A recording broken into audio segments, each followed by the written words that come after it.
Good morning everyone. है ना, class को स्टार्ट करते हैं जल्दी से। सभी लोग जुड़ जाइए। बताइए, अभी तक जितना भी पढ़ा है प्रायद्वीपीय पठार के अंतर्गत, लगभग 2 क्लासेस हमारी हो गई हैं प्रायद्वीपीय पठार या फिर पेनिनसुलर प्लेट्यू के अंतर्गत।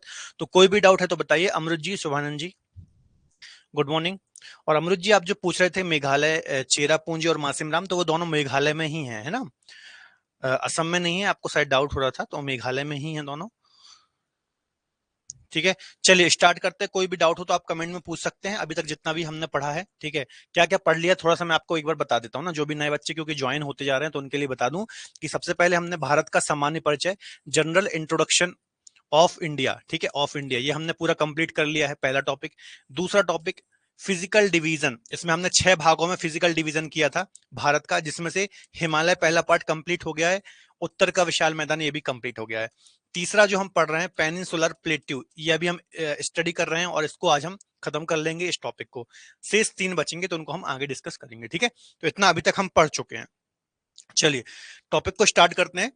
पश्चिमी घाट, तो सबसे पहली बात तो पश्चिमी घाट और पूर्वी घाट है क्या? देखिए ये हमने ये हमारा प्रायद्वीपीय भारत है, ठीक है, इसको ही हम स्टडी कर रहे हैं। यहाँ पर जो ये स्थित है इसको हम बोलते हैं प्रायद्वीपीय भारत या फिर पेनिनसुलर प्लेट्यू। ठीक है, इसको ही हम स्टडी कर रहे हैं। तो सारी चीजें हमने डिस्कस कर ली। यहाँ पर अरावली डिस्कस कर लिया, सतपुड़ा, विंध्याचल, मालवा प्लेट्यू, छोटा नागपुर प्लेट्यू, बुंदेलखंड प्लेट्यू, यहाँ पर मेघालय प्लेट्यू, बस्तर प्लेट्यू, इसके अलावा ये दक्कन प्लेट्यू, ये सब हमने स्टडी कर लिया है। मतलब मेन मेन जो पठार हैं वो हमने सारे स्टडी कर लिए हैं और जो पर्वत है वो पढ़ लिए हैं। 2 पर्वत और बचे हैं जिसको हम, एक है पश्चिमी घाट पर्वत, है ना, यहाँ पर यदि आप देखेंगे, ठीक है, यहाँ पर आपको एक इस प्रकार से पर्वत देखने को मिलता है जिसको हम बोलते हैं पश्चिमी घाट पर्वत। क्या बोलते हैं? पश्चिमी घाट, या फिर इंग्लिश में बोलते हैं वेस्टर्न घाट। और यहां पर एक पर्वत देखने को मिलता है ईस्ट में, इस प्रकार से, इसको हम बोलते हैं ईस्टर्न घाट माउंटेन या फिर पूर्वी घाट पर्वत। ठीक है, एक बात याद रखना, यहाँ पर बच्चे कई बार बहुत ज्यादा कंफ्यूज हो जाते हैं कि ये जो पर्वत है बच्चों, ये प्रायद्वीपीय पठार का ही या फिर पेनिनसुलर प्लेट्यू का ही पार्ट है ना, इसका ही हिस्सा है। तो पश्चिमी घाट पर्वत और पूर्वी घाट पर्वत, इन दोनों को ही आज हमें यहाँ पर स्टडी करना है। चलिए, दोस्तों मैं पिछले 8 वर्षों से ज्योग्राफी पढ़ा रहा हूं और पिछले कई वर्षों के डिफरेंट एग्जाम पेपर्स को एनालाइज करने के बाद मुझे ये समझ में आया है कि सही प्रिपरेशन के लिए आपको इंपॉर्टेंट एमसीक्यूज पीवाईक्यूज की आवश्यकता होती है, क्योंकि अल्टीमेटली हमें फाइनल एग्जाम में एमसीक्यूज ही फेस करने हैं। तो इसी को ध्यान में रखते हुए हमने ज्योग्राफी के टॉप 1000 एमसीक्यूज पीवाईक्यूज का एक सेट तैयार किया है, जो कि किसी भी कॉम्पिटेटिव एग्जाम के लिए काफी महत्वपूर्ण है। तो आज ही क्रेजी जी के ट्रिक की एप्लीकेशन में जाकर के आप इस कोर्स को अवेल कर सकते हैं। साथ ही डिस्क्रिप्शन में लिंक दी हुई है, तो लिंक के थ्रू भी आप कोर्स को अवेल कर सकते हैं। धन्यवाद। तो सबसे पहले पश्चिमी घाट पर्वत को देख लेते हैं। तो कहां पर ये फैला हुआ है, जरा सा मैं आपको बता दूं। ठीक है, इस प्रकार से ये फैला हुआ है पूरा। मतलब देखेंगे यहां से एक नदी निकलती है, ताप्ती नदी। कौन सी नदी? ताप्ती नदी। ठीक है, तो ताप्ती नदी की मुहाने से लेकर के दक्षिण में मैंने आपको बताया था कन्याकुमारी, है ना, कन्या कुमारी, जो कि हमारा पेनिनसुलर इंडिया का या फिर हमारी मुख्य भूमि का सबसे दक्षिणी पॉइंट है कन्याकुमारी। तो ताप्ती नदी के मुहाने से लेकर के कन्याकुमारी तक लगभग 1600 किलोमीटर लंबाई में वेस्टर्न घाट माउंटेन फैला हुआ है, आपको याद रखना है ना।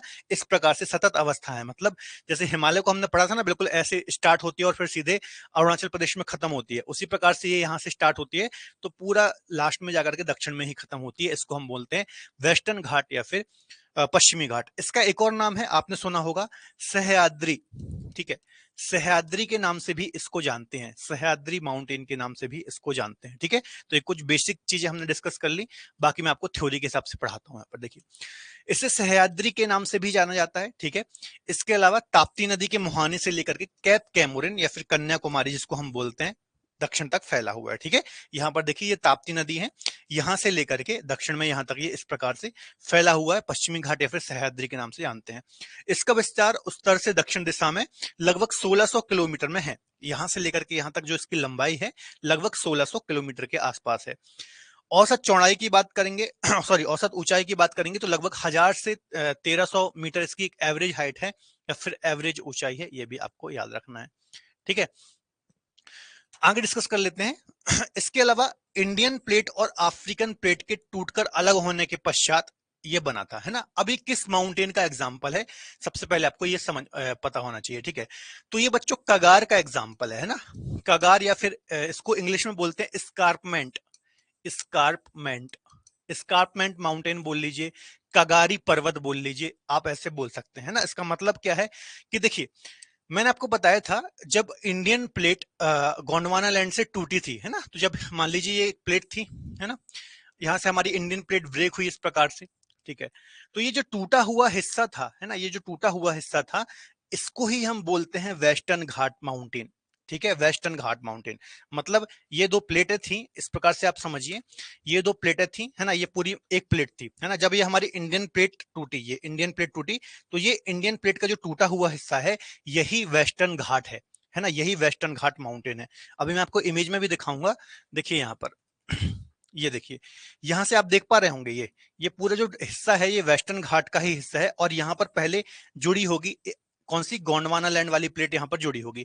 जब ये प्लेट ब्रेक हुई, ठीक है, तो इससे ही एक माउंटेन बन गया जिसको हम बोलते हैं पश्चिमी घाट पर्वत या फिर सह्याद्री पर्वत। तो याद रखना है, गोंडवाना लैंड से जब हमारी इंडियन प्लेट टूटी थी, तो उसी का ये टूटा हुआ हिस्सा है जिसको हम स्कार्पमेंट माउंटेन या फिर स्कार्पमेंट माउंटेन या फिर कगारी पर्वत या फिर कगार बोलते हैं। ठीक है, अब इसकी विशेषता क्या है इस पर्वत की, ये एक साइड से तो आपको बिल्कुल खड़ा दिखेगा इस प्रकार से, जबकि दूसरी साइड से आपको कुछ इस प्रकार से दिखेगा, है ना, मतलब एक साइड से बिल्कुल इसका खड़ा ढाल है, जबकि दूसरी साइड से थोड़ा सा ये पर्वत जैसा आपको नहीं देखने को मिलेगा। ठीक है, और यहां से ही पहले जुड़ी होगी गोंडवाना लैंड वाली प्लेट इस प्रकार से। ठीक है, तो याद रखना स्कार्पमेंट माउंटेन का ही एग्जाम्पल है। दूसरा इंपॉर्टेंट पॉइंट, हिमालय के बाद ये भारत की दूसरी सबसे लंबी श्रेणी है। ठीक है, हिमालय के बाद, क्योंकि हिमालय हमने देखा था लगभग 2400 किलोमीटर लंबी श्रेणी थी, है ना, मैंने आपको बताया था नंगा पर्वत से लेकर के नामचा पर्वत तक हिमालय का विस्तार है। ठीक है, लगभग 2400 किलोमीटर लंबाई में वो फैली हुई है, तो भारत की सबसे लंबी श्रेणी तो हिमालय होगी। ठीक है, जबकि दूसरी सबसे लंबी कौन सी है, तो वेस्टर्न घाट जो है हिमालय के बाद दूसरी सबसे लंबी श्रेणी है, लगभग 1600 किलोमीटर लंबाई में ताप्ती नदी के मुहाने से लेकर के दक्षिण में कन्याकुमारी तक ये फैली हुई है। ठीक है, इसके अलावा देखिए, ये पर्वत ना होकर के कगार का एग्जाम्पल है, याद रखना है, मतलब ये जो टूटा हुआ हिस्सा है। दोस्तों, आप किसी भी कॉम्पिटेटिव एग्जाम की यदि तैयारी कर रहे हैं तो एमसीक्यूज और पीवाईक्यूज का काफी महत्वपूर्ण रोल होता है, क्योंकि फाइनल एग्जाम में आपको एमसीक्यूज के माध्यम से ही आंसर देने होते हैं। और इसी के चलते हमने ज्योग्राफी के टॉप 1000 क्वेश्चन का एक सेट तैयार किया है और इसके डिफरेंट पैकेज तैयार किए हैं। जैसे कि ये 1000 क्वेश्चन यदि आप आंसर के साथ चाहते हैं तो मात्र 29 रुपीज में आप ये पीडीएफ अवेल कर सकते हैं। इसके साथ साथ यदि आपको एक्सप्लेनेशन भी चाहिए है हर एक क्वेश्चन का पीडीएफ के थ्रू, तो मात्र 39 रुपीज में ये आपको पीडीएफ मिल जाती है। यदि एक्सप्लेनेशन, क्वेश्चन आंसर और वीडियो सॉल्यूशन, जो कि हर एक क्वेश्चन का मैंने वहां पर सॉल्यूशन कराया है वीडियो फॉर्म में, यदि ये पैकेज चाहिए तो मात्र 49 रुपीज में। इसी में यदि आप टॉपिक वाइज टेस्ट ऐड कर देंगे तो ये पैकेज आपको 59 रुपीज का पड़ जाता है।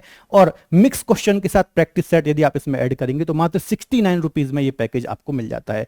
तो आप अपनी सहूलियत के हिसाब से कोई भी पैकेज अवेल कर सकते हैं।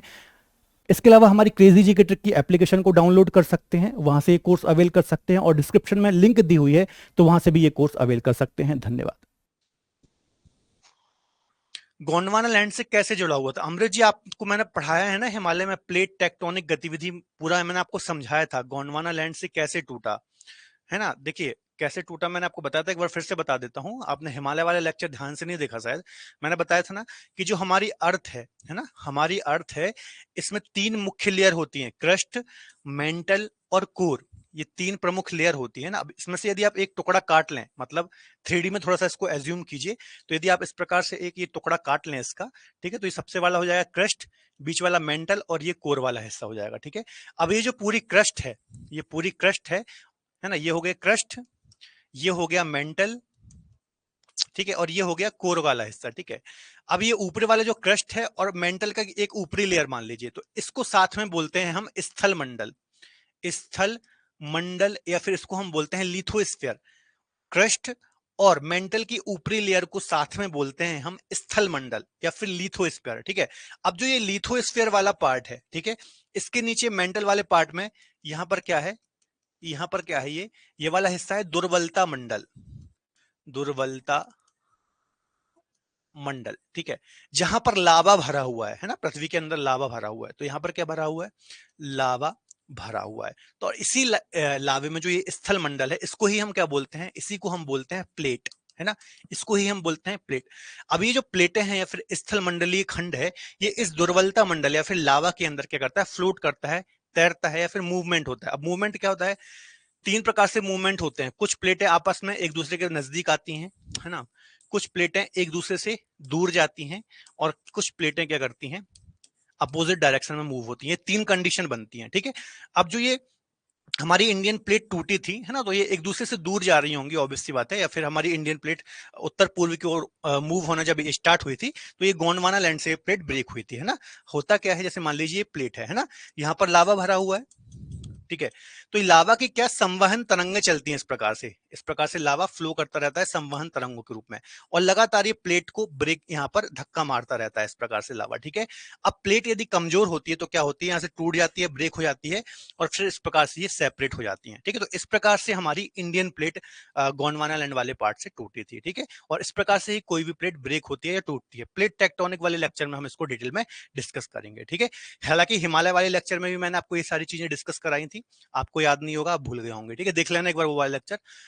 तो इस प्रकार से ये टूटा था, और ये कगार का एग्जांपल है, फिर स्कार्पमेंट माउंटेन का एग्जांपल है, आपको याद रखना है, ठीक है। सारी चीजें हमने डिस्कस कर ली। इसके अलावा देखिए उत्तरी भाग, इसका जो नॉर्थ पार्ट है, नदर्न पार्ट है, मतलब ये जो पश्चिमी घाट है ना, इसको यदि हम दो भागों में डिवाइड कर दें, ठीक है, तो ये उत्तर पार्ट हो गया इसका। तो इसकी सबसे ऊंची चोटी कौन सी है, कालसूबाई। आपको याद आ रहा होगा 1646 मीटर। जब मैं आपको महाराष्ट्र प्लेट्यू या फिर दक्कन ट्रैप पढ़ा रहा था, तब मैंने आपको बताई थी कि महाराष्ट्र प्लेट्यू की सबसे ऊंची जो ऊंचाई है या फिर हाइट है, वो कौन सी है, कालसूबाई है, 1646 मीटर, ठीक है। यहां पर देखिए लिखी है ये कालसूबाई, ठीक है। इसके अलावा एक और पॉइंट मैंने आपको बताया था, जब मैं आपको वेस्टर्न घाट पढ़ाऊंगा, तो वहां पर नदर्न वेस्टर्न घाट की भी सबसे ऊंची चोटी कौन सी है, कालसूबाई है। तो याद रखना है, काफी इंपॉर्टेंट है, ठीक है। आपके प्रीलिम्स के दृष्टिकोण से काफी इंपॉर्टेंट फैक्ट है, ठीक है। तो दो पॉइंट याद रखना है, महाराष्ट्र प्लेट्यू की भी सबसे ऊंची चोटी है, दक्कन ट्रैप की भी सबसे ऊंची चोटी है, इसके साथ साथ नदर्न वेस्टर्न घाट या फिर उत्तरी वेस्टर्न घाट की भी सबसे ऊंची चोटी है कालसूबाई, ठीक है। हाइट भी याद रख लेना, 1646 मीटर इसकी हाइट है, ठीक है। इसके अलावा पश्चिमी घाट दक्षिण में जाकर के पूर्वी घाट से मिल जाता है। अब देखिए, जो ये वेस्टर्न घाट माउंटेन है इस प्रकार से, है ना, यहां पर पूर्वी घाट पर्वत है, अभी मैंने बताया। तो ये पूर्वी घाट और पश्चिमी घाट जो माउंटेन है, ये दक्षिण में जाकर के मिल जाते हैं इस प्रकार से। ये पूर्वी घाट पश्चिमी घाट पर्वत आया, और यहाँ पर ये पूर्वी घाट पर्वत आया, और ये दक्षिण में जाकर के मिल जाते हैं। जहां पर ये मिलते हैं उसको ही हम बोलते हैं नीलगिरी, है ना। मतलब नीलगिरी जो माउंटेन है, पूर्वी घाट माउंटेन और पश्चिमी घाट माउंटेन या फिर पूर्वी घाट पर्वत और पश्चिमी घाट पर्वत के मिलन स्थल पर स्थित है। और जो नीलगिरी पर्वत है, ये तीन राज्यों के साथ अपनी सीमा साझा करता है, ऐसा आप बोल सकते हैं। कौन कौन से राज्य, यहाँ पर कर्नाटक, केरल और तमिलनाडु, ठीक है। यहाँ पर तमिलनाडु है, यहाँ पर केरल है, और यहाँ पर कर्नाटक है। तो इन तीनों राज्यों में नीलगिरी पर्वत आता है, जो कि पश्चिमी घाट पर्वत और पूर्वी घाट पर्वत के मिलन स्थल पर स्थित है। तो काफी महत्वपूर्ण है, आपको याद रखना है, ठीक है। और नीलगिरी की बच्चों यदि मैं बात करूं, तो काफी महत्वपूर्ण माउंटेन है। दक्षिण भारत की दूसरी सबसे ऊंची जो चोटी है ना, डोडा बेट्टा, डोडा बेट्टा, है ना, ये इसकी ऊंचाई कितनी है, 2636 मीटर, ठीक है। किसकी सबसे ऊंची चोटी है, नीलगिरी की। नीलगिरी की सबसे ऊंची चोटी है डोडा बेट्टा। इसके साथ साथ दक्षिण भारत या फिर प्रायद्वीपीय भारत की दूसरी सबसे ऊंची चोटी है डोडा बेट्टा, आपको याद रखना है, ठीक है। नीलगिरी के बारे में क्या क्या डिस्कस कराया मैंने, सबसे पहली बात, पश्चिमी घाट पर्वत और पूर्वी घाट पर्वत दक्षिण में जाकर के जहां मिलते हैं, इस प्रकार से आते हैं और एक जगह मिल जाते हैं। जहां पर ये मिलते हैं वहां पर ही नीलगिरी पर्वत स्थित है, ठीक है। नीलगिरी पर्वत की बात करूं तो तीन राज्यों में ये फैला हुआ है, केरल, तमिलनाडु और कर्नाटक, ठीक है। तीनों राज्यों में ये आता है नीलगिरी पर्वत। नीलगिरी पर्वत की बात करूं तो काफी महत्वपूर्ण पर्वत है। इसकी सबसे ऊंची चोटी कौन सी है, डोडा बेट्टा, 2636 मीटर इसकी ऊंचाई है, ठीक है। याद रखना जितने भी पॉइंट बताए हैं। और दूसरी सबसे ऊंची चोटी है दक्षिण भारत की, ठीक है। अभी एक बार रिवाइज भी करा दूंगा मैं आपको। ये देखिए, वही सारे पॉइंट लिखे हुए हैं कि कर्नाटक, तमिलनाडु, केरल में यहां पर आता है। देखिए, ये कौन सा राज्य है, ये तमिलनाडु है, ये केरल है, और यहां पर ये कर्नाटक है, ठीक है। और यहां पर ये नीलगिरी माउंटेन है, इस प्रकार से तीनों राज्यों में आता है ना। इसके अलावा सबसे ऊंची चोटी डोडा बेट्टा 2637 या फिर 2636, कहीं कहीं 2636 लिखा मिलेगा, कहीं कहीं 2637 लिखा मिलेगा, ठीक है। 1 मीटर में कोई बहुत ज्यादा अंतर नहीं पड़ता है, ना ही कभी ऑप्शन में आपको ऐसा आएगा एग्जाम में 2636 2637, है ना, हमेशा दूर दूर के ऑप्शन रहेंगे। तो दोनों आप थोड़ा सा दिमाग में रखना। और दक्षिण भारत की ये दूसरी सबसे ऊंची या फिर हाईएस्ट माउंटेन पीक है, ये पॉइंट भी आपको याद रखना है, ठीक है। इसके अलावा केरल के जो प्रसिद्ध सदाबहार वन है, एवरग्रीन फॉरेस्ट हैं, वो यहाँ पर ही देखने को मिलते हैं, जिनको शांत घाटी भी बोलते हैं ना। आपने सुना होगा साइलेंट वैली कहाँ पर स्थित है, तो केरल में स्थित है। और नीलगिरी वाले कुछ रीजन में ये आते हैं, है ना, एक प्रकार के वन भी हैं, ठीक है। तो याद रखना एवरग्रीन फॉरेस्ट हैं जो कि यहाँ पर देखने को मिलते हैं। इसके अलावा प्रसिद्ध पर्यटन स्थल है एक यहाँ पर ऊटी, आपने सुना होगा, है ना, या फिर इसको ऊट कमंडलम भी बोलते हैं, ऊटी या फिर ऊट कमंडलम। तो इसी नीलगिरी जो माउंटेन है इसी के अंतर्गत ये आता है। और तमिलनाडु राज्य में नीलगिरी की जो पहाड़ियां हैं यहाँ पर ही ऊटी हिल स्टेशन स्थित है। तो यहां से एग्जाम में कैसा क्वेश्चन आ सकता है, पहला क्वेश्चन तो ये बन सकता है कि ऊटी हिल स्टेशन कहां पर है, ठीक है। हाँ, अभी सब बताऊंगा, कार्डेमम, इलायची की पहाड़ियां, सारी पहाड़ियां डिस्कस करेंगे एक एक करके। अभी हम नीलगिरी पढ़ लेते हैं पहले, है ना। तो नीलगिरी के बारे में क्या बताता, ऊटी हिल स्टेशन जो है ना, सबसे पहले तो क्वेश्चन आएगा ऊटी हिल स्टेशन किस राज्य में है, तो कहां पर है, तमिलनाडु राज्य में है, ठीक है। दूसरा क्वेश्चन आएगा किस माउंटेन में है, तो नीलगिरी माउंटेन में ही स्थित है। इसका दूसरा नाम क्या है, तो ऊट कमंडलम इसका दूसरा नाम है। तो ये सारे पॉइंट आपको याद रखना है, ठीक है। अभी मैं डिस्कस कराऊंगा, है ना। नीलगिरी पर्वत के बाद एक दर्रा या फिर एक पास है ना, जिसे पालघाट गैप भी बोलते हैं। अब हिमालय में मैंने आपको दर्रे पढ़ाए थे बच्चों, हिमालय के, है ना।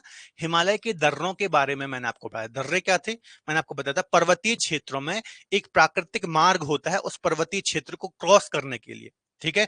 अब देखिए क्या है, यहां समझिए, इस प्रकार से वेस्टर्न घाट माउंटेन है, ठीक है। पूरी सतत अवस्था में मतलब ये स्टार्ट होती है तो खत्म होने का नाम नहीं लेती, है ना। मतलब इस साइड जाने के लिए आपको बड़ी दिक्कत का सामना करना होता है।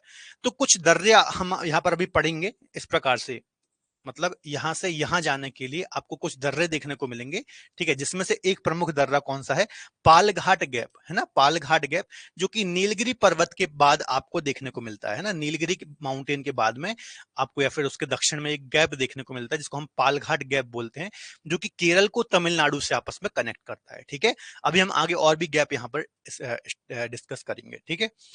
इसके अलावा जो नीलगिरी पर्वतीय क्षेत्र है, यह भारत का प्रथम जैव मंडल आरक्षित क्षेत्र है ना, या फिर बायोस्फीयर रिजर्व है, ठीक है। तो याद रखना है 1985 1986 में भारत का प्रथम बायोस्फीयर रिजर्व घोषित किया गया था। देखिए बायोस्फीयर रिजर्व क्या होते हैं बच्चों, बायोस्फीयर रिजर्व जो होते हैं ये जैव विविधता के बड़े क्षेत्र होते हैं। यहाँ पर अलग अलग प्रकार की वनस्पति, जीव जंतु पाए जाते हैं। अब जो ऐसे क्षेत्र होते हैं, जैव विविधता वाले क्षेत्र होते हैं, बायोडायवर्सिटी वाले क्षेत्र होते हैं, इनको संरक्षित करना बहुत जरूरी होता है, ठीक है। तो याद रखना है, इसी क्रम में सबसे पहले जो भारत का जैव मंडल आरक्षित क्षेत्र था वो कौन सा था, नीलगिरी जैव मंडल आरक्षित क्षेत्र था। याद रखना है, इसका ईयर भी याद रखना है। भारत का सबसे बड़ा एरिया के अकॉर्डिंग भी देखेंगे तो नीलगिरी ही सबसे बड़ा जैव मंडल आरक्षित क्षेत्र है, ठीक है। अगर आप इस वीडियो का पीडीएफ लेना चाहते हैं, डिटेल पीडीएफ लेना चाहते हैं, तो आप कहाँ से ले सकते हैं, 2 मिनट में मैं आपको थोड़ा सा एक्सप्लेन कर देता हूँ। देखिए फ्रेंड्स, हमारा करंट अफेयर का एक स्पेशल पैकेज है, ओएसएस करंट अफेयर।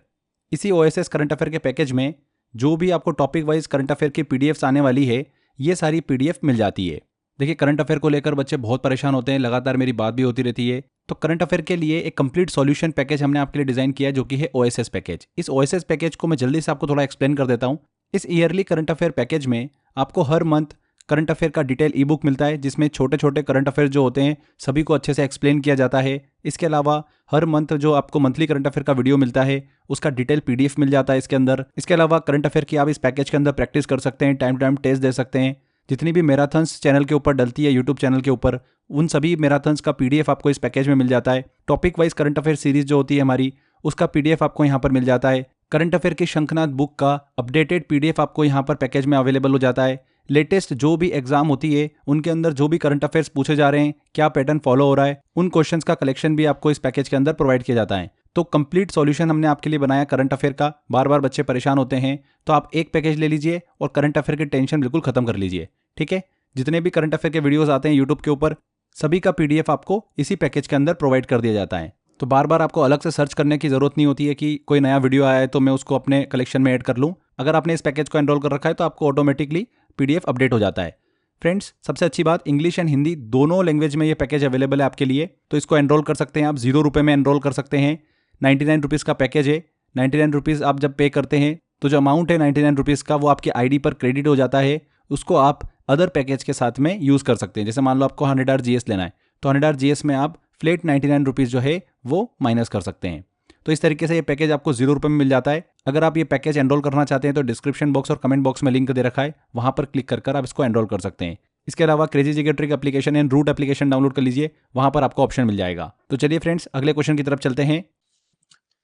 इसके अलावा देखिए, पाल घाट के दक्षिण में एक गांठ है जिसे अनाईमुडी गांठ बोलते हैं। ठीक है, अब देखिए हमने क्या पढ़ लिया, हमने नीलगिरी पढ़ लिया। ठीक है, नीलगिरी के दक्षिण में हमने पाल घाट गैप पढ़ लिया। ठीक है, अब इस पाल घाट जो गैप है, इसके बाद एक अनाईमुडी गांठ है। अनाईमुडी गांठ क्या है, इसको भी जरा समझ लीजिए, है ना। अनाईमुडी गांठ, है ना। एक और गांठ के बारे में मैंने बताया था, इंग्लिश में बोलते हैं नॉट, है ना।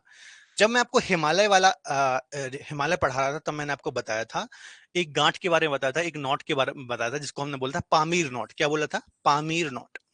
पामीर नॉट या फिर पामीर गांठ, है ना। यहां पर मैंने क्या बताया था, गांठ क्या होती है, जब बहुत सारे पर्वत आकर कर किसी एक जगह में मिलते हैं। जैसे मैंने आपको बताया था, पामीर की जो नॉट है, यहाँ पर हिमालय आकर के मिलता है ना, काराकोरम रेंज आकर के मिलती है, कुनलुन पर्वत आकर के मिलता है, हिंदू कुश पर्वत आकर के मिलता है, और भी कुछ तियांशियान वगैरह पर्वत हैं वो भी आकर के मिलते हैं।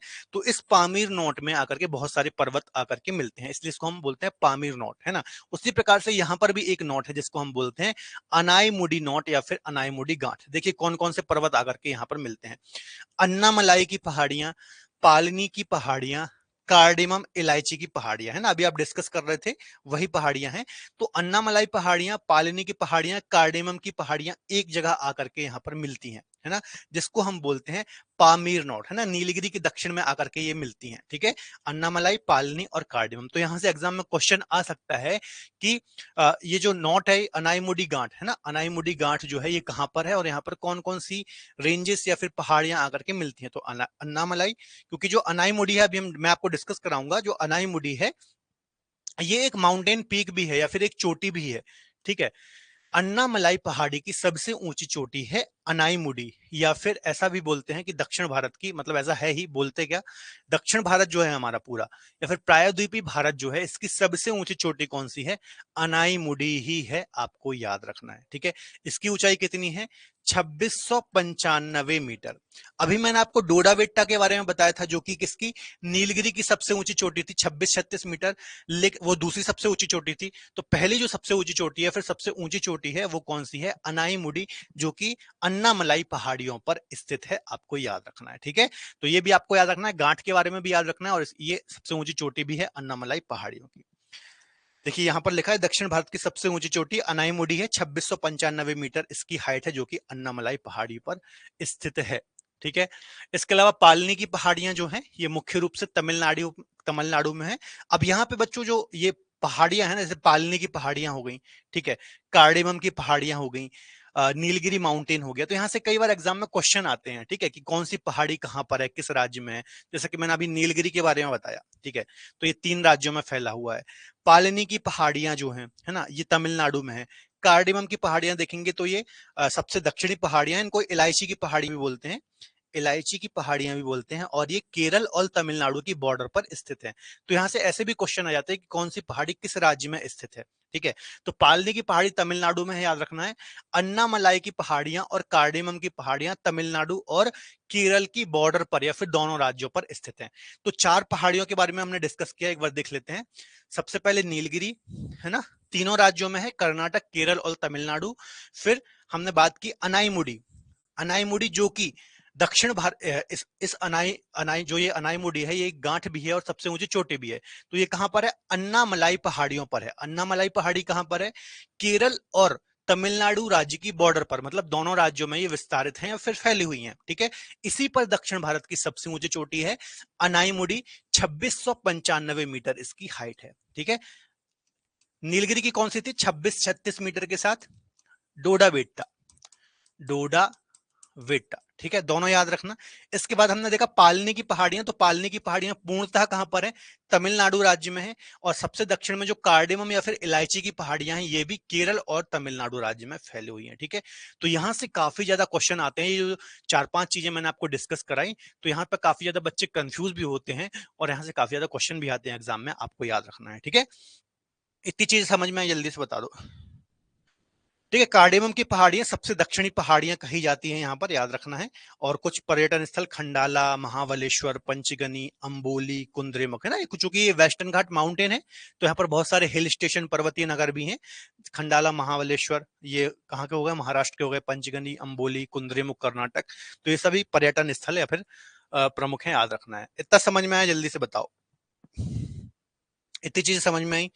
एक बार फिर मैं अभी रिवाइज करा देता हूं, क्योंकि काफी ज्यादा यहाँ पर कंफ्यूजन होता है, ठीक है। यहाँ पर फैक्ट भी ज्यादा है, क्योंकि, है ना, और दिक्कत भी काफी ज्यादा होती है समझने में, तो ध्यान से पढ़ना है। क्लियर है? जल्दी से एक बार बता दो, नहीं तो फिर रिवाइज भी करा दूंगा मैं एक बार, कोई दिक्कत नहीं है।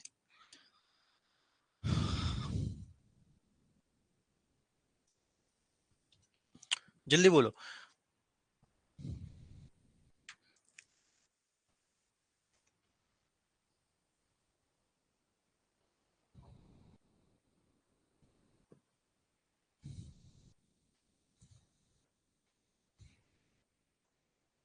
अगर आप इस वीडियो का पीडीएफ लेना चाहते हैं, डिटेल पीडीएफ लेना चाहते हैं, तो आप कहाँ से ले सकते हैं, 2 मिनट में मैं आपको थोड़ा सा एक्सप्लेन कर देता हूँ।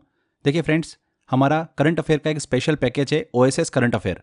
इसी ओएसएस करंट अफेयर के पैकेज में जो भी आपको टॉपिक वाइज करंट अफेयर की पीडीएफ्स आने वाली है, ये सारी पीडीएफ मिल जाती है। देखिए, करंट अफेयर को लेकर बच्चे बहुत परेशान होते हैं, लगातार मेरी बात भी होती रहती है। तो करंट अफेयर के लिए एक कंप्लीट सॉल्यूशन पैकेज हमने आपके लिए डिजाइन किया है, जो कि है ओएसएस पैकेज। इस ओएसएस पैकेज को मैं जल्दी से आपको थोड़ा एक्सप्लेन कर देता हूँ। इस ईयरली करंट अफेयर पैकेज में आपको हर मंथ करंट अफेयर का डिटेल ई बुक मिलता है, जिसमें छोटे छोटे करंट अफेयर जो होते हैं सभी को अच्छे से एक्सप्लेन किया जाता है। इसके अलावा हर मंथ जो आपको मंथली करंट अफेयर का वीडियो मिलता है, उसका डिटेल पीडीएफ मिल जाता है इसके अंदर। इसके अलावा करंट अफेयर की आप इस पैकेज के अंदर प्रैक्टिस कर सकते हैं, टाइम टू टाइम टेस्ट दे सकते हैं। जितनी भी मैराथन्स चैनल के ऊपर डलती है, यूट्यूब चैनल के ऊपर, उन सभी मैराथन्स का पीडीएफ आपको इस पैकेज में मिल जाता है। Topic wise current affair series जो होती है हमारी, उसका पीडीएफ आपको यहाँ पर मिल जाता है। करंट अफेयर की शंखनाद बुक का अपडेटेड पीडीएफ आपको यहाँ पर पैकेज में अवेलेबल हो जाता है। लेटेस्ट जो भी एग्जाम होती है, उनके अंदर जो भी करंट अफेयर्स पूछे जा रहे हैं, क्या पैटर्न फॉलो हो रहा है, उन क्वेश्चंस का कलेक्शन भी आपको इस पैकेज के अंदर प्रोवाइड किया जाता है। तो कंप्लीट सॉल्यूशन हमने आपके लिए बनाया करंट अफेयर का। बार बार बच्चे परेशान होते हैं, तो आप एक पैकेज ले लीजिए और करंट अफेयर की टेंशन बिल्कुल खत्म कर लीजिए, ठीक है। जितने भी करंट अफेयर के वीडियोस आते हैं यूट्यूब के ऊपर, सभी का पीडीएफ आपको इसी पैकेज के अंदर प्रोवाइड कर दिया जाता है। तो बार बार आपको अलग से सर्च करने की जरूरत नहीं होती है कि कोई नया वीडियो आया है तो मैं उसको अपने कलेक्शन में ऐड कर लूँ। अगर आपने इस पैकेज को एनरोल कर रखा है तो आपको ऑटोमेटिकली पीडीएफ अपडेट हो जाता है। फ्रेंड्स, सबसे अच्छी बात, इंग्लिश एंड हिंदी दोनों लैंग्वेज में ये पैकेज अवेलेबल है आपके लिए, तो इसको एनरोल कर सकते हैं आप। 0 रुपये में एनरोल कर सकते हैं। 99 रुपीज़ का पैकेज है। 99 रुपीज़ आप जब पे करते हैं तो जो अमाउंट है 99 रुपीज़ का, वो आपकी आईडी पर क्रेडिट हो जाता है। उसको आप अदर पैकेज के साथ में यूज़ कर सकते हैं। जैसे मान लो आपको 100 आर जीएस लेना है, तो 100 आर जीएस में आप फ्लेट 99 रुपीज़ जो है वो माइनस कर सकते हैं। तो इस तरीके से ये पैकेज आपको 0 रुपये में मिल जाता है। अगर आप ये पैकेज एनरोल करना चाहते हैं तो डिस्क्रिप्शन बॉक्स और कमेंट बॉक्स में लिंक दे रखा है, वहां पर क्लिक कर आप इसको एनरोल कर सकते हैं। इसके अलावा crazy GK trick application and root application download कर लीजिए, वहां पर आपको ऑप्शन मिल जाएगा। तो चलिए फ्रेंड्स, अगले क्वेश्चन की तरफ चलते हैं। चलो एक बार हम रिवाइज कर लेते हैं ना। देखो, वेस्टर्न घाट माउंटेन लगभग हमने पूरा पढ़ लिया, इसको हम एक बार रिवाइज कर लेते हैं। सबसे पहली बात तो इसका विस्तार कहां से कहां तक है, तो ताप्ती नदी के मुहाने से लेकर के दक्षिण में कन्याकुमारी कैप कैमूरिन तक इसका विस्तार है। सतत अवस्था में लगभग 1600 किलोमीटर लंबाई में ये फैली हुई माउंटेन रेंज है।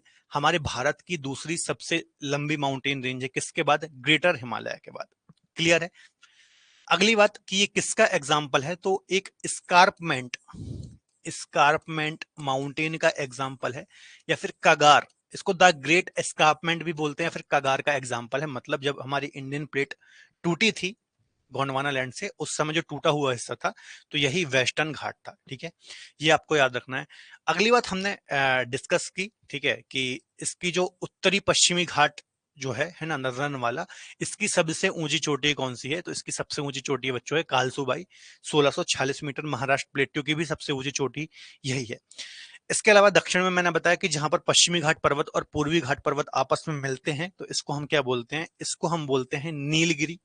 ठीक है, 3 राज्यों में नीलगिरी फैला हुआ है, कर्नाटक, केरल और तमिलनाडु। दक्षिण भारत की दूसरी सबसे ऊंची चोटी डोडा बेट्टा 26-36 मीटर यहीं पर स्थित है। इसके दक्षिण में आपको एक पालघाट गैप मिलता है जो केरल को तमिलनाडु से कनेक्ट करता है। उसके दक्षिण में आपको अनाईमुडी गांठ देखने को मिलेगी जहां पर पालनी की पहाड़ियां, अन्नामलाई पहाड़ियां, है ना, ये सभी आकर के मिलती हैं। इसके अलावा अन्नामलाई जो पहाड़ियां हैं इस पर दक्षिण भारत की सबसे ऊंची चोटी अनाईमुडी है, 2695 मीटर इसकी ऊंचाई है, याद रखना है।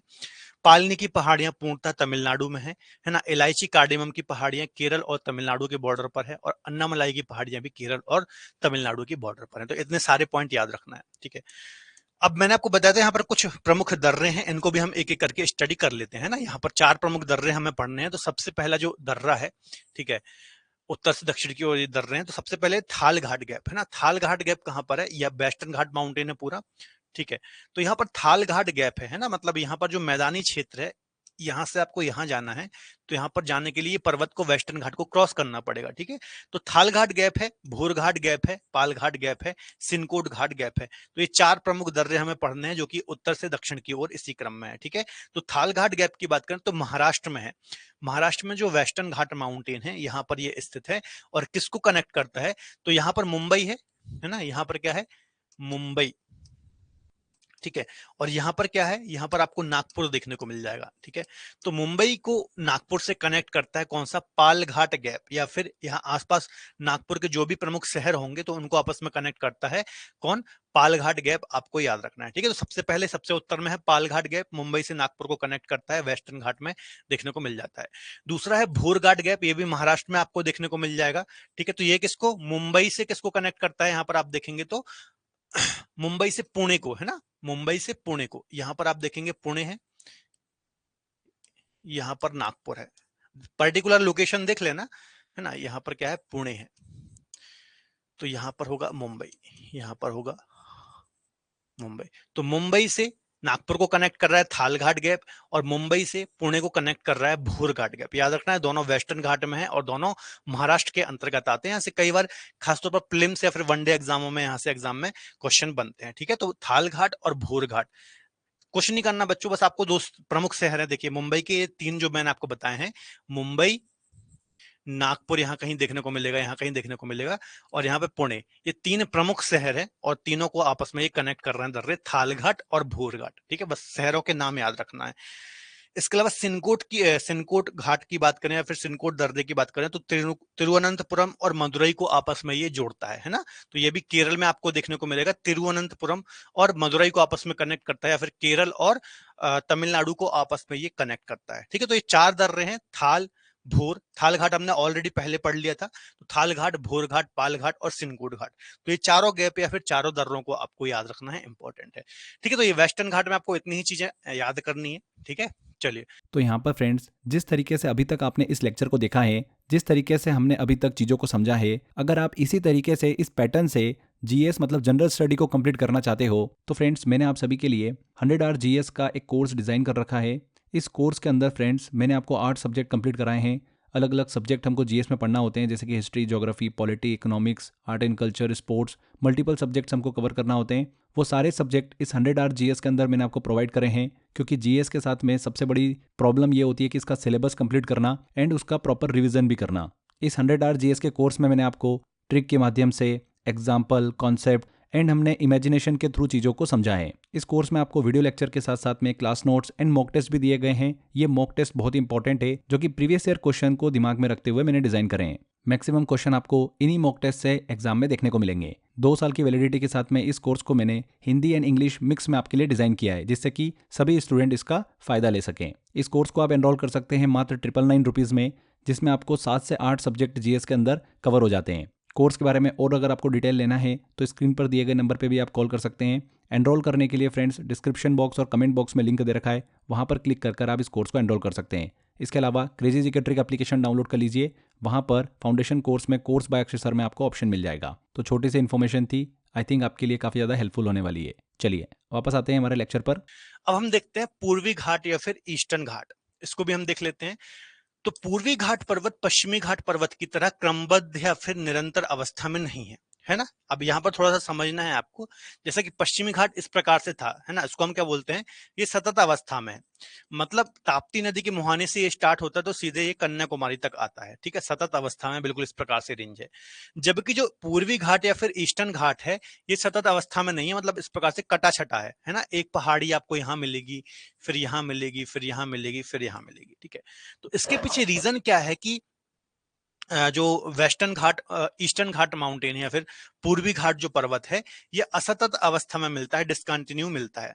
उसका रीजन ये है बच्चों की, मैंने आपको बताया था, है ना, कि प्रायद्वीपीय पठार की जो नदियां हैं, है ना, प्रायद्वीपीय पठार की जो नदियां हैं, इन सारी नदियों का आप फ्लो देखेंगे तो पूर्व की ओर ही है। बड़ी बड़ी जितनी भी नदियां हैं और इनकी सहायक नदियां हैं, जैसा कि गोदावरी हो गई, कृष्णा हो गई, कावेरी हो गई, महानदी हो गई, और भी इनकी जो सहायक नदियां हैं, ये मेन मेन नदियां मैं आपको बता रहा हूं। ये जितनी भी नदियां हैं, इन सभी का फ्लो यदि आप देखेंगे तो एक चीज आप नोटिस करेंगे कि ये सारी नदियां पूर्व की ओर ही प्रवाहित होती हैं, ईस्टर्न घाट की ओर ही प्रवाहित होती हैं, इस प्रकार से ही प्रवाहित होती हैं। ठीक है, तो आखिर इसके पीछे रीजन क्या है, कुछ ना कुछ रीजन तो होगा, है ना। ये संयोग तो हो नहीं सकता कि पूरी नदियां पूर्वी घाट की ओर प्रवाहित हो रही हैं। तो इसका रीजन ये है कि जो हमारा प्रायद्वीपीय पठार है बच्चों, इसका ढाल है ये इस प्रकार से, ये वेस्टर्न घाट माउंटेन हो गया, है ना, इस प्रकार से ये। तो जो हमारा ये पूरा प्रायद्वीपीय पठार है, इसका ढाल कैसा है, इस प्रकार से है, पूर्व की ओर इसका इस प्रकार से ढाल है, ठीक है। अब ऑब्वियसली बात है, जब ढाल नदी को मिलेगा या फिर जल को मिलेगा तो वो ढाल का ही अनुसरण करते हुए बहेगा, ठीक है। तो चूंकि हमारा प्रायद्वीपीय पठार का ढाल पूर्व की ओर है, इस कारण से जितनी भी बड़ी बड़ी नदियां हैं वो सभी आपको पूर्व की ओर ही बहते हुए दिखाई देंगी। अब जब ये नदियां लाखों करोड़ों वर्ष से इस प्रकार से बह रही हैं, तो इन नदियों ने क्या किया है, जो पूर्वी घाट पर्वत है इसको काट छांट दिया है, ठीक है। बीच में आपको गैप देखने को मिलते हैं, डेल्टाई क्षेत्र देखने को मिलते हैं, उसका रीजन है ये नदियां, ठीक है। तो यही रीजन है कि पूर्वी घाट पर्वत या फिर ईस्टर्न घाट माउंटेन असतत अवस्था में देखने को मिलता है या फिर कटा छटा दिखाई देता है। तो ये रीजन आपको याद रखना है, ठीक है। चलिए, ये देखिए यहां पर लिखा है कटा छटा दिखाई देता है, निरंतर ना होकर के। अब महानदी, यहां पर महानदी बहती है, आपको पता है छत्तीसगढ़ से निकलती है, छत्तीसगढ़ और उड़ीसा में प्रवाहित होती है। तो ताप्ती नदी से लेकर के दक्षिण में आप देखेंगे यहाँ पर नीलगिरी माउंटेन है, यहां तक ये इस प्रकार से ईस्टर्न घाट माउंटेन या फिर पर्वत देखने को मिलता है, आपको याद रखना है, ठीक है। महानदी से लेकर के नीलगिरी तक इसका विस्तार है करीब 1800 किलोमीटर, ठीक है। 1800 मतलब 1800 तो नहीं है इसका, ठीक है, यहाँ पर थोड़ा सा गलत लिखा है, क्योंकि ये कटा छटा है तो इसकी लंबाई एग्जैक्ट आप नहीं बता सकते, क्योंकि एक माउंटेन रेंज यहाँ पर है, फिर यहाँ पर है, यहाँ पर है, सतत अवस्था में नहीं है, ठीक है। तो यहाँ पर ये 1800 आप भूल जाइए, 1800 नहीं है। आगे डिस्कस कर लेते हैं। महानदी, गोदावरी, कृष्णा और कावेरी, जितनी भी ये प्रमुख प्रमुख नदियां हैं, ठीक है, ये वही सारी चीजें लिखी हुई हैं जो अभी मैंने आपको समझाया कि प्रायद्वीपीय पठार की या फिर पेनिनसुलर प्लेट्यू की जितनी भी नदियां हैं, ये सभी ईस्ट की ओर बहती हैं, क्योंकि प्रायद्वीपीय पठार का ढाल या फिर स्लोप क्या है, पूर्व की ओर है, ठीक है। यहां पर देखिए लिखा है प्रायद्वीपीय भारत के पठार का ढाल पूर्व की ओर है, जिसके कारण प्रायद्वीपीय भारत की अधिकांश नदियां पश्चिमी घाट से निकल करके पूर्वी घाट की ओर फ्लो करती हैं, ठीक है। पूर्व की ओर प्रवाहित होने के कारण यह नदियां पूर्वी घाट को जगह जगह से काट छांट दी हैं। जो अभी मैंने सारी चीजें समझाई वही चीजें यहाँ पर नोट्स में भी लिखी हुई हैं, ठीक है। इस प्रकार से देखिए, ये गोदावरी, महानदी, कृष्णा, कावेरी, है ना। तो इन नदियों ने क्या किया है, बीच बीच से गैप बना दिया है, इस पूर्वी घाट पर्वत में बीच बीच से गैप बना दिया है, इस कारण से कटा छटा है। अब जो ये पूर्वी घाट पर्वत में चूंकि बच्चों अलग अलग पहाड़ियां हैं, है ना, कटी छटी हैं, अलग अलग राज्यों में अलग अलग नाम से इनको जाना जाता है, ठीक है, क्योंकि ये अलग अलग पहाड़ी है। जैसा कि देखिए आंध्र प्रदेश में जो ईस्टर्न घाट माउंटेन है, इसको नल्ला मलाई की पहाड़ियां, पालकोंडा की पहाड़ियां, वैलीकोंडा की पहाड़ियां बोलते हैं। एग्जाम में क्वेश्चन आएगा, नल्ला मलाई, पालकोंडा, वैलीकोंडा, ये किसका हिस्सा है या फिर किस राज्य में सिचुएटेड है या फिर लोकेटेड है। तो आंध्र प्रदेश में स्थित है नल्ला मलाई, पालकोंडा और वैलीकोंडा, किसका हिस्सा है, ईस्टर्न घाट का ही हिस्सा है। अगला, शेषाचलम की पहाड़ियां कहाँ हैं, तो तेलंगाना में आपको देखने को मिलेंगी। Javadi hills, Shevaroy hills, Panchamalai hills, Palani hills, ये सब कहाँ हैं, तो ये भी ईस्टर्न घाट का ही हिस्सा है, और कहाँ, तमिलनाडु राज्य में देखने को मिलेंगी, ठीक है। तो ये कुछ प्रमुख प्रमुख पहाड़ियां, और भी बहुत सारी पहाड़ियां हैं, लेकिन कुछ प्रमुख प्रमुख पहाड़ियां मैंने आपको यहाँ पर नोट्स में दर्शाई हैं। इनको आपको याद रखना कि किस किस राज्य में ये फैली हुई हैं, आप यहाँ पर भी देख सकते हैं, ठीक है। ये सारी पहाड़ियां इंपॉर्टेंट है। इसके अलावा पूर्वी घाट पश्चिमी घाट मूर्धार वलित पर्वत का अवशिष्ट रूप है। इसका सर्वोच्च शिखर जिंदगढ़ा है। ठीक है, अब जो ये ईस्टर्न घाट माउंटेन है बच्चों, ये कैसा है? मैंने आपको अरावली माउंटेन पढ़ाया था, उसमें मैंने आपको बताया था कि पहले तो ये नवीन वलित पर्वत था, लेकिन वर्तमान में ये पुराना वलित पर्वत हो गया है, ओल्ड फोल्डेड माउंटेन हो गया, या फिर इसको हम बोलते हैं अवशिष्ट माउंटेन, है ना, अवशिष्ट माउंटेन है ये। उसी प्रकार से ईस्टर्न घाट पर्वत भी कैसा है?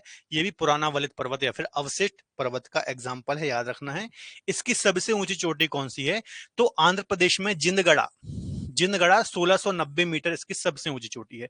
कहीं कहीं बच्चों महेंद्रगिरी लिखा मिलता है ना, महेंद्रगिरी पुरानी जो बुक्स वगैरह हैं उसमें पुराना डाटा चलता है, लगभग 1501 मीटर इसकी ऊंचाई है महेंद्रगिरी, उड़ीसा में ये है ना। तो ये दूसरी सबसे ऊंची चोटी है, याद रखना है।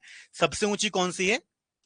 जिंदगढ़ा सबसे ऊंची चोटी है, पहले नंबर पर, आंध्र प्रदेश के अंतर्गत ये देखने को मिलती है ना। यहां पर आप देखेंगे जिंदगढ़ा 1690 मीटर इसकी ऊंचाई है। ठीक है, याद रखना। जबकि देखिए यहां पर दूसरी सबसे ऊंची चोटी महेंद्रगिरी है, जो कि उड़ीसा राज्य के अंतर्गत आती है, याद रखना है। तमिलनाडु का प्रसिद्ध हिल स्टेशन यारनाड हिल स्टेशन भी आपको यहां पर देखने को मिलता है। एग्जाम में सीधा सा क्वेश्चन आएगा कि यारनाड हिल स्टेशन कहां पर स्थित है। ठीक है, तो सेवराय हिल्स, अभी मैंने बताया था कि सेवराय हिल्स कहां पर है, ईस्टर्न घाट का ही हिस्सा है और तमिलनाडु राज्य में देखने को मिलती हैं सेवराय हिल्स। तो याद रखना है यहां पर ही प्रसिद्ध यारनाड हिल स्टेशन स्थित है। ठीक है, इसके अलावा नीलगिरी पर्वत समेत तमिलनाडु की पहाड़ियों पर चंदन, सागौन, ये सभी वृक्ष की बहुतायत मात्रा में पाए जाते हैं। ठीक है, यहाँ पर आप देखेंगे नीलगिरी पर्वत के आसपास जो जंगली क्षेत्र है, ठीक है, यहाँ पर आप देखेंगे तो चंदन, सागौन बहुतायत मात्रा में यहाँ पर देखने को मिलते हैं। इस कारण से आप देखते होंगे अक्सर जो बीरप्पन था, एक डाकू है ना, देखिए जो यहाँ पर ये वाला हिस्सा है ना बच्चों, नीलगिरी वाला, मैंने आपको बताया नीलगिरी जो पर्वत है 3 राज्यों में है। कौन कौन से? तमिलनाडु, केरल और कर्नाटक, इन 3 राज्यों में ये फैले हुए हैं। और ये जो चंदन के भी वन है ना, ये इन्हीं 3 राज्यों के बॉर्डर में देखने को मिलते हैं ना। अब आपने सुना होगा वीरप्पन, है ना, वीरप्पन एक डाकू था, है ना, जो कि क्या करता था, चंदन की तस्करी करता था। मतलब ये चंदन के पेड़ों को काट करके बेचता था इलीगल तौर पर, है ना। इसके ऊपर एक पूरी की पूरी मूवी भी बनी हुई है, आपने देखा होगा या फिर आपने सुना होगा, अब तो ये नहीं है। तो ये क्या करता था, यहाँ से तीनों राज्यों में चूंकि ये वन पाए जाते हैं ना, तो यहाँ से तस्करी करता था। और जब एक मान लीजिए कर्नाटक राज्य की पुलिस इसको पकड़ने जाती थी, तो ये केरल की बॉर्डर पर आ जाता था या फिर तमिलनाडु की बॉर्डर में चले जाता था। जब तमिलनाडु की पुलिस आती थी तो दूसरे राज्य शिफ्ट हो जाता था। तो इस प्रकार से काफी टाइम तक, काफी लंबे समय तक पुलिस से बच करके रह सका, है ना। तो ये चंदन की तस्करी के लिए जाना जाता था। इसके अलावा भी एक और मूवी आई थी पुष्पा वगैरह, है ना, उसमें भी चंदन की तस्करी वगैरह के बारे में बताया गया है। तो इस रीजन में चंदन की खेती वगैरह भी अच्छी खासी देखने को मिलती है, याद रखना है। ठीक है, चलिए बताइए। तो ये पूर्वी घाट भी हो गया, पश्चिमी घाट भी हमने डिस्कस कर लिया। अभी मैं एक बार और रिवीजन करा दूंगा।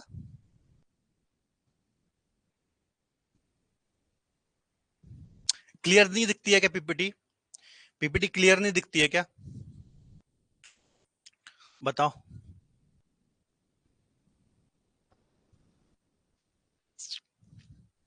पीपीटी क्लियर नहीं दिखती है क्या?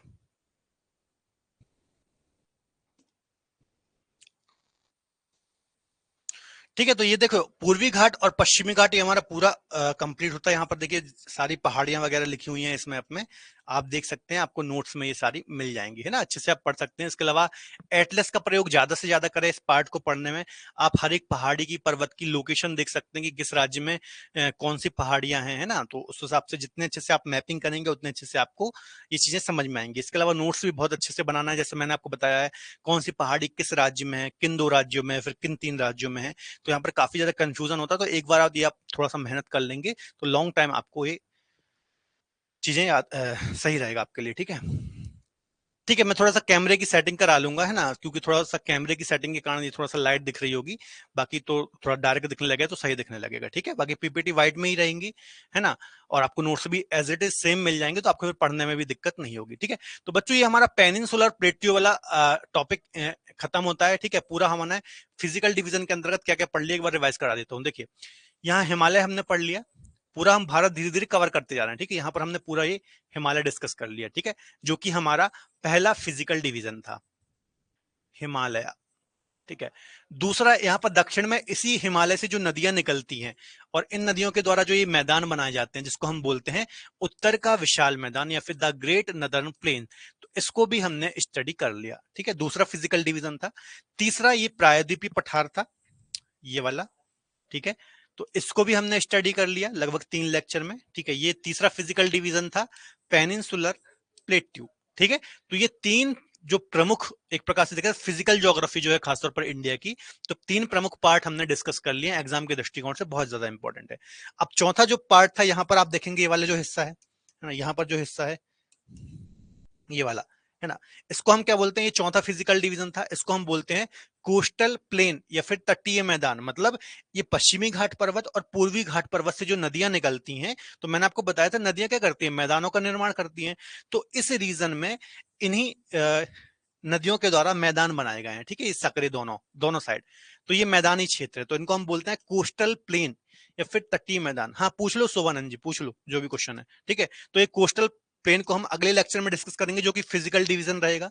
इसके बाद पांचवा फिजिकल डिवीजन, यहां पर आप देख रहे हैं, यहां पर ये वाला रीजन है ना, ये यहां पर क्या है, यहां पर थार डेजर्ट आपको देखने को मिलता है। ठीक है, थार, तो इसको हम पांचवे फिजिकल डिवीजन में पढ़ लेंगे। थार डेजर्ट या फिर भारत का जो मरुस्थलीय क्षेत्र है ना, इसको हम देख लेंगे। और अगला जो लास्ट रहेगा, यहाँ पर आपको लक्षद्वीप देखने को मिलता है और यहाँ पर अंडमान निकोबार देखने को मिलता है। तो छठवां फिजिकल डिवीजन हमारा क्या रहेगा, द्वीप और द्वीप समूह, भारत के द्वीप और जो द्वीप समूह हैं इनको हम डिस्कस करेंगे। ठीक है, तो ये लगभग ज्यादा टाइम नहीं लगेगा क्योंकि अब जो बचे हुए टॉपिक वो एक एक दिन की ही क्लास में कंप्लीट हो जाएंगे। तो 2 से 3 दिन में हमारे पूरा फिजिकल डिवीजन वाला पार्ट कंप्लीट हो जाएगा। ठीक है, फिर हम भारत की नदियां या फिर भारत का जो ड्रेनेज सिस्टम है, अपवाह तंत्र है, उसको हम या फिर उस टॉपिक को हम पढ़ना स्टार्ट करेंगे। ठीक है, आज का लेक्चर हम यहीं तक रखेंगे। अब बताओ, यदि कोई भी डाउट है तो फिर पूछो शोभानंद जी, क्या डाउट है?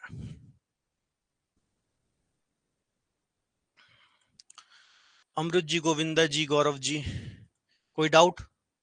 ध्यान से पढ़ना बच्चों है ना, ये वाला जो टॉपिक है पेनिनसुलर प्लेट्यू या फिर हिमालय, जितना भी अभी तक हमने पढ़ना, हिमालय और पेनिनसुलर प्लेट्यू है ना, काफी महत्वपूर्ण टॉपिक है। एग्जाम में भी भर भर के क्वेश्चन यहाँ से आते हैं, चाहे प्रीलिम्स हो, मेंस हो, है ना। मेंस में आपको लिखने आ सकता है प्रायद्वीपीय पठार के बारे में, पश्चिमी घाट के बारे में, पूर्वी घाट के बारे में, इतनी सारे हमने प्लेट्यू और पहाड़ियां पढ़ी हैं, है ना। ध्यान से आपको पढ़ना है, कौन सी हिल्स कहाँ पर है, किसकी क्या विशेषता है, सारी चीजें मैंने अच्छे से आपको समझाई है ना। ध्यान से नोट्स भी बनाते चलना है। एक चीज याद रखना कि जो पीडीएफ यहाँ पर मैं आपको दूंगा, इसके भरोसे आपको नहीं बैठना है ना, आपको खुद से जो क्लासेस यहाँ पर चलती हैं तो उससे आपको हैंड रिटन नोट्स बनाने हैं। ठीक है, उससे ही आपका भला होगा, बाकी पीडीएफ तो आपको मिल ही जाएंगी, हेल्प कर देंगी पीडीएफ। ठीक है, पीडीएफ के भरोसे मत रहना। ठीक है, कोई डाउट नहीं है तो एक बार थम्स अप कर दो, क्लास को एंड करते हैं।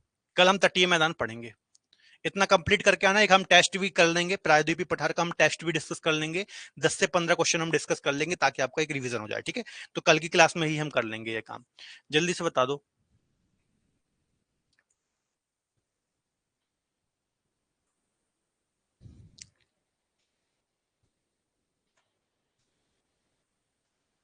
क्लियर है? चलो ठीक है, तो क्लास को एंड करते हैं। आई थिंक कोई डाउट नहीं है।